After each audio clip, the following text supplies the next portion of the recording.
ขณะหน่วยสหพันธ์แม่หญิงสภาการค้าและอุตสาหกรรมแห่งชาติลาวได้มีการจัดกองประชุมสัมมนางานส่งเสริมผู้ประกอบการแม่หญิงยุคใหม่ครั้งที่ 4 เพื่อให้ความรู้และส่งเสริมผู้ประกอบการหญิงกองประชุมจัดขึ้นในวันที่ 19 มีนาคม 2025 โดยการเข้าร่วมของท่านบุญถึงดวงสวรรค์รองรัฐมนตรีกระทรวงอุตสาหกรรมและการค้าท่านนางพรวรรณอุทวงศ์รองรัฐมนตรีกระทรวงแผนการและการลงทุนศาสตราจารย์ดร.ไมฟองไมซ้ายอธิการบดีมหาวิทยาลัยวิทยาศาสตร์สุขภาพมีรองประธานศูนย์กลางสหพันธ์แม่หญิงลาวบรรดาแขกผู้มีเกียรติจากองค์การจัดตั้งภายในและสากลเข้าร่วมปริญญาเอกนางวาลีเวชพงศ์รองประธานสภาการค้าและอุตสาหกรรมแห่งชาติลาวได้กล่าวว่างานส่งเสริมผู้ประกอบการแม่หญิงยุคใหม่ซึ่งในปีนี้แม่นได้จัดขึ้นเป็นครั้งที่ 4 โดยการสืบต่อจัดตั้งปฏิบัติบรรดากิจกรรมเพื่อให้เป็นมูลเสื้อของการจัดงานในทุกๆปีแนะใส่การสร้างความเข้มแข็งให้แม่หญิงและเสริมสร้างบทบาทหญิงชายให้แก่หัวหน่วยธุรกิจบรรดาพนักงานสภาการค้าและอุตสาหกรรมแห่งชาติลาวกลุ่มสมาคมธุรกิจและสังคม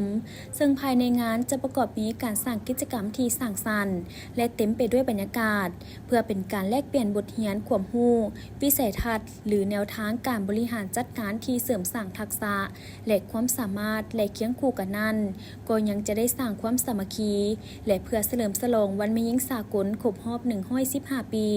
และบรรยากาศการใกล้เคียงเฉลิมฉลองวันสร้างตั้งพรรคครบรอบ70 ปีทั้งเป็นการสร้างความเข้มแข็งให้แก่หัวหน่วยธุรกิจและการส่งเสริมการเติบโตของภาคธุรกิจแม้นถือว่ามีความสำคัญที่สุดที่ทุกภาคส่วนที่จะให้ความเอาใจใส่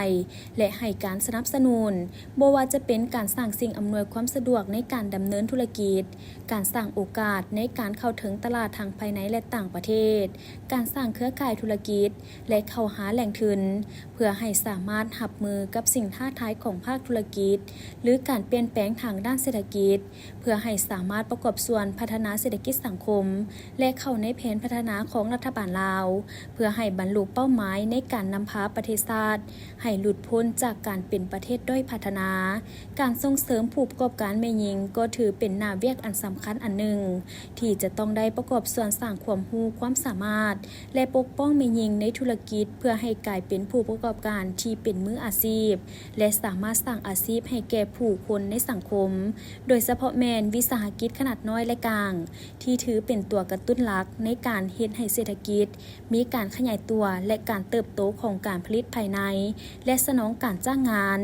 สร้างเวทีงานธรรมที่มีคุณค่าในสาธารณรัฐประชาธิปไตยประชาชนลาวฉะนั้นการพัฒนาความรู้การเข้าถึงข้อมูลข่าวสารที่เป็นประโยชน์และการฝึกอบรมในการเสริมสร้างบทบาทหญิงชายที่จะเป็นการสร้างเงื่อนไขให้แก่แม่หญิงสามารถนำพาเวียกงานหรือธุรกิจของตนได้อย่างมีประสิทธิผลและก้าวเข้าสู่ความเป็นผู้นำในอนาคต